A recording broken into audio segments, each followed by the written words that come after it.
ក្តីសុខប្រពៃណីទាំងឡាយគ្រប់គ្នាទៅប្រពៃណាអរទានតាបាល់គូរសាកបានចូលមកទាំងកងការសរសើរសាទុសាទៅយកខ្ញុំទាំងអស់គ្នាក៏សូមមើលជាដោយធម្មតាដោយទេវតាដែលមាននៅទីឋានវត្តនេះក្តីនេះគឺចិត្តទុកនេះគឺចិត្តដីនេះចិត្តនៅស្រីគឺទឹកនៅទីវត្តនេះសូមឲ្យចិត្តជាទៅទឹកអ្វីៗទៅនេះចុះយ៉ាងជឿចំទាំងអស់នេះគឺនេះទេណាលោកតែយើងទឹកជំនឿរកទៅអបអរទៅទៅលោកតែនៅទៅ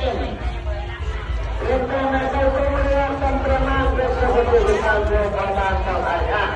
យ៉ាងតែសាសនារបស់ព្រះពុទ្ធសាសនារបស់ព្រះចាក់គ្រប់គ្រងចាក់ទៅដោយតែសេចក្តីតបទៅដល់បវាដោយតែទឹកចោលទៅវិញ្ញាណក្នុងវិតារទៅមកវត្តព្រះពុទ្ធវេដែលจะทำให้เราหมดตั้งเราเอาไว้มันคือกันได้กันมาจากกันคือต่อแต่ต้องเป็นการแสดงมันจะเป็นผู้ต่อต่อเจ้าพ่อมาบอกว่าที่จะดูอยู่เนี่ยอาชีพมันจะต้องจะทำให้ตัวเองไม่ได้เอาเรื่อง